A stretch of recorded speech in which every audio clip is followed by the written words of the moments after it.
Welcome to Women Mastering Midlife, where we dive deep into the rich complexities of womanhood in our middle years. I'm your host, Victoria Bird, a pharmacist, certified women's health coach, and your guide on this transformative journey.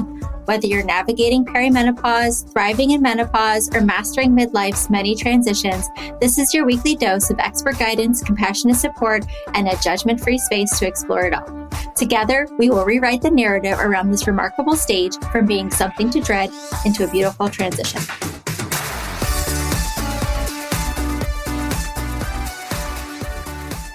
Welcome back to Women Mastering Midlife, the podcast where we challenge outdated narratives and embrace the midlife transition with confidence and step fully into your power. I'm Victoria, and today we're tackling a big topic, the way we think about fitness and nutrition in midlife. For too long, the standard advice has been rooted in extremes: excess cardio, restrictive eating, and the chase for an impossible ideal. But today, we're going to flip that script because midlife is not about shrinking. It's about strengthening. It's not about deprivation. It's about nourishment. And I'm here to help you rewrite that story. So grab a cup of tea or coffee, or put your headphones in to start your walk or your commute to work, and let's dive in. So first, let's talk about the old narrative and why that no longer works.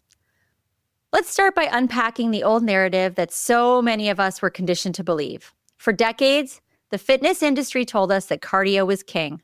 We were taught to eat less, move more, and hustle our way into smaller bodies. Diet culture promised that if we could just control ourselves enough, we'd finally be happy. But here's the thing. That approach, it doesn't work. Excessive cardio can actually raise cortisol levels, leading to stubborn belly fat, fatigue, and burnout, especially for us women in perimenopause and menopause. Low-calorie diets wreak havoc on our metabolism, making it harder to sustain long-term health. Let's talk a little bit about metabolic adaptation. When your body learns how to run on little energy, it will do everything it can to maintain that. And so when you begin to eat again and you start to increase your caloric intake, your adaptive metabolism doesn't know what to do with more food. So you're constantly lowering your calorie threshold for what your body needs to run itself and thrive. And then you just add on weight. So it's a never-ending push and pull. Punishing ourselves with restrictive rules, well, it disconnects us from our body's needs and our intuition. This is why so many women in midlife feel frustrated. They feel exhausted, and they feel like their bodies are betraying them. But your body isn't the problem. I think the rules are. So why don't we throw them out? Let's take a new approach. Let's rebrand strength, fitness, nutrition, nourishment in midlife. Let's take a new approach. Instead of focusing on shrinking, let's focus on building. Building strength, building energy, building habits that last, building a body that will take us into our 70s, 80s, and beyond. Independent, strong women who travel, connect with friends and family, raise grandbabies, and aren't dependent or a burden on their children. First, let's talk about strength training for a minute. It's one of the best things you can do for your body in midlife. And I know everyone is of the mindset of tiny pink little weights or a corner of the gym or the fear of getting bulky. And let me tell you, I have worked very, very hard to consistently eat enough and strength trained hard enough to build muscle mass. And while you can gain about a pound of muscle in 6 to 8 weeks, it takes a lot of work to gain that muscle.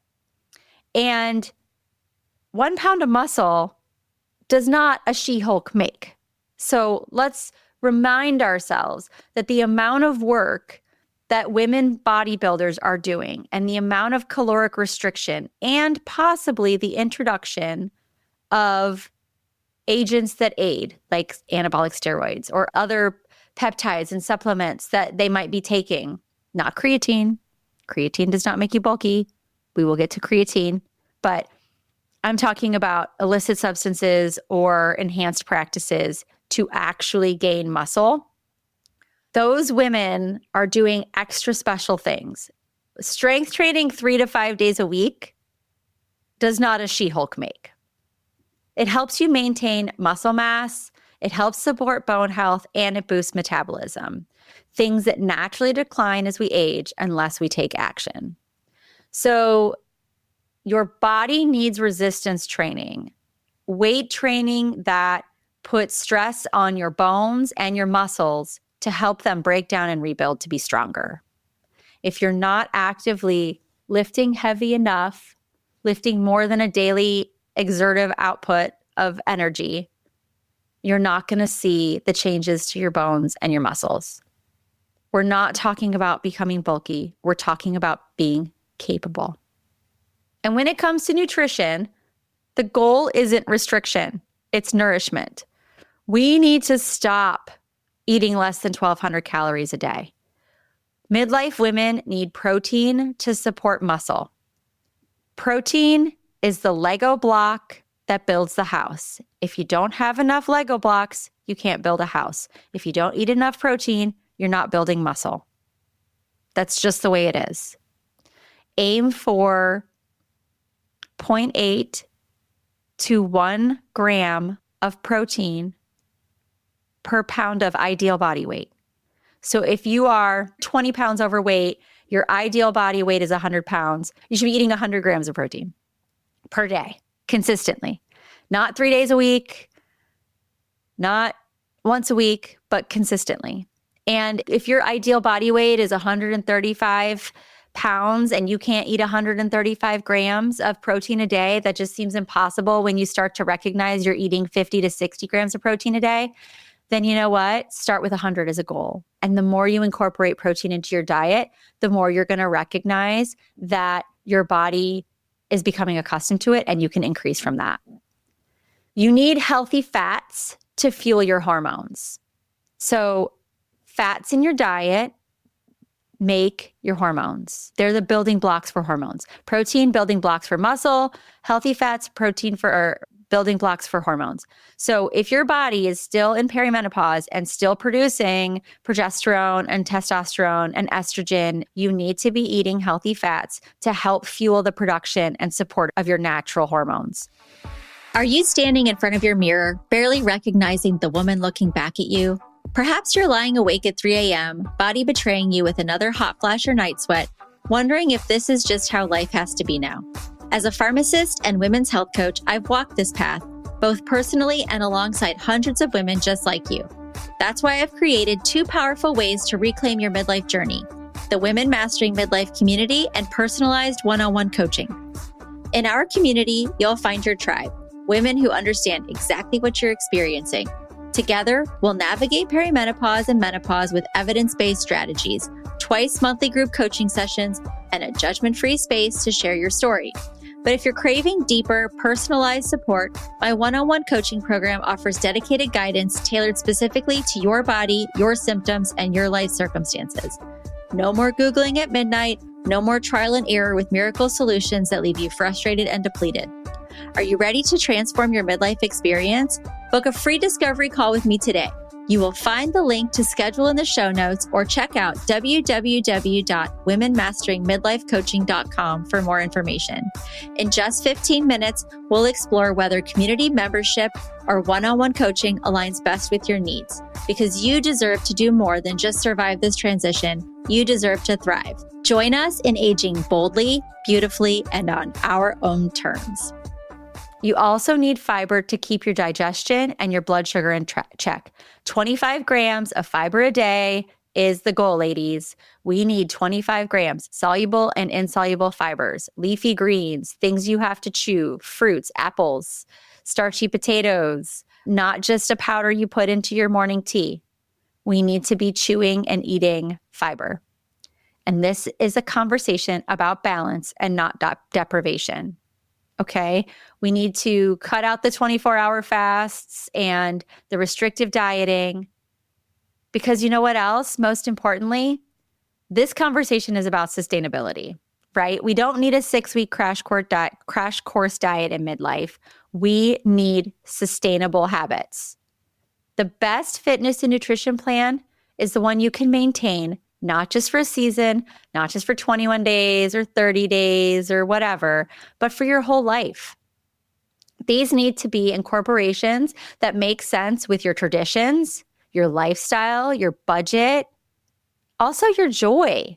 If chips and salsa and a margarita once every couple weeks brings you joy, you should incorporate that in. Alcohol is a toxin. Alcohol is not good for you, but it's a balancing act. Let's talk about a mindset shift now. Let's redefine success. And let's talk about what success really looks like. We're going to throw out the number on the scale. That is not success. If I get down to my goal weight, well, you know what that goal weight could show? The goal weight could show that you've lost muscle. The goal weight could show that you've lost fat. The goal weight is a direct impact of gravity on your body mass. It does not show your muscle mass. It does not show your fat mass. And it's an arbitrary number. You could be lean with more muscle and way more than you do now, but feel better in your clothes, be healthier, be stronger because you built more muscle. There's also some instances where the number on the scale being too low could increase your risk of fractures and osteoporosis. So it's not about fitting into your old jeans. Let's talk about how you feel. Do you have the energy to live your life fully? If you are eating 900 calories a day, you're not eating protein to keep you satiated, you're not eating carbohydrates to fuel your brain, how do you feel? Are you exhausted? Do you have brain fog? Can you not come up with a sentence? What is the energy level that you are experiencing right now? And are you living your life fully? Are you strong enough to carry your groceries? Are you going to be strong enough to chase after your grandkids? Or let's talk about the ability to simply move without pain. Bad backs, bad knees. We need to build these muscles around them so that they're strong enough to hold us up. So we're talking about longevity. We're talking about health span, not just lifespan. We're talking about thriving, not just surviving. And when you shift your mindset from fixing your body to fueling your body, everything changes. If we stop looking at our bodies as damaged or overweight or ugly, and we start looking at food as a source of energy to get us to doing the things we want to do, we're going to have everything change. So here's your challenge for this week. What's one small shift you can make today to support your midlife body in a way that feels good? When I work with clients one-on-one and in the community, we talk about small changes making a big difference. And if you have read Atomic Habits or you've learned about habit stacking, if you hear me say, what is one thing that you can do, given your bandwidth, given your resources, given your interest, what is one thing that you can do to move the needle in your health today? What's one exercise? If you don't have time for a 1-hour walk outside, can you take a 10-minute walk? Can you take a snack walk? I like the idea of a snack walk. You know, like let's talk about breaking down walking into 10 to 15 minutes or 5 minutes, just moving your body. Maybe swapping out that extra cardio session for a strength training session. And start with your body weight. I mean, if squatting, holding dumbbells feels intimidating, or you don't feel like you're ready to do that, then squat with a resistance band around your thighs, or squat with just your body weight. Start somewhere. Maybe it's adding more protein to your plate. Maybe, so when I talk with women in the community, we had a conversation around protein. And I was working with another woman on a 6-week challenge to focus not on losing, but on gaining. So gaining strength, increasing our protein intake, increasing our step counts, and learning about our bodies. And if tracking your food is triggering, or if tracking your food feels overwhelming, and The idea of scaling everything and measure everything and putting it into an app is not something you're interested in. I see you. I have tracked every ounce of food that goes into my mouth for many, many months at a time for many years. And I can't do it every day. But what I do know is, 3 ounces of chicken would be 20 grams of protein. So that's the serving size I need to hit. What does that look like? Okay, it's a fist. If my fist is 3 ounces of chicken, then I know to have that on my plate. So when I talk to women about the plate method, instead, we talk about building out a plate. So put your plate down and put half of it is a spring mix. Sprinkle a little balsamic or seasoned vinegar on it, maybe a little dash of olive oil, nothing crazy, some salt and pepper. You've got a spring mix. You got your veggies. Add those. So that's your veggies and your healthy fats. Then another quarter of the plate, add a starch. Add rice. Add pasta. Add a potato or a sweet potato. And then the other quarter of the plate is your protein. Think of it that way. See if adding that in is a small, sustainable habit. If tracking food just feels really big. Maybe the shift that you make is letting go of the guilt around food and around movement. If you planned to get a workout in after work and your kid got sick and you had to pick them up after school, and then you're dealing with the dog having to go get groomed or to the vet, or you have to make dinner or things happen and you don't get your workout in, let go of the guilt. Don't let it keep you from doing it the next day. It's not an all or nothing. There are big picture goals, but sometimes all we can do is one foot in front of the other. All we can do is the next thing.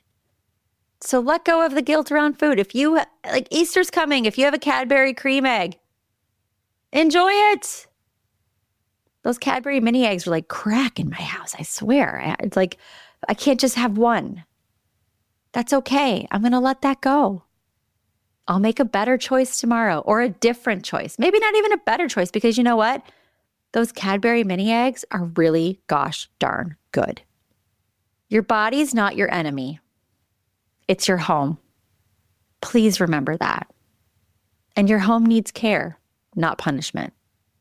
So I hope this episode, trying to be brief with these little rebranding manifestos for this month, but if this episode touched you in any way, please share it with a friend. If you feel motivated to reach out to me on social media because of something I said, or you want to work together, if you feel like all of this is overwhelming, if you have patterns to break, if you have work to do to unlearn things, and you want some guidance and help, reach out.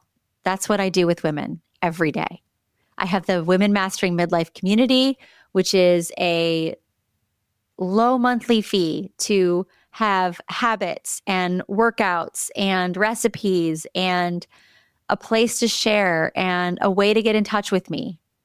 I offer one-on-one coaching, which is an opportunity to work and really dive into where you are in your point of life and how I can help you right alongside as you try to reach health goals. Please leave a review for the podcast, save it, download it, share it. The more that happens for me, the more women hear these messages, the more I end up on search feeds. And growing this audience would be the biggest reward for the work that's been put into Women Mastering Midlife. Let's keep rewriting the rules. Let's keep talking about midlife never looking so good, right? We are the new generation of midlife women. We are entrepreneurs. We are CEOs. We are fantastic mothers. We are partners. And we are standing together and making change in women's health in a way that's never been done before. So until next week, get out there and move your body. Stop restricting yourself from food and keep mastering midlife on your terms. Thank you for tuning in to this episode of Women Mastering Midlife. If this episode resonated with you, share it with a friend who might need to hear it. And remember, small changes can make a big difference. We will be back next week for another episode of Women Mastering Midlife. Until then, find us on Instagram at Women Mastering Midlife or my Instagram account, Miss Victoria Bird, and join us in the Women Mastering Midlife community to share and continue our discussions. We'd love to hear from you. Please rate and review the podcast to help us reach more women mastering midlife just like you. You'll find links to what you've learned here today, as well as ways to connect with us in the show notes below.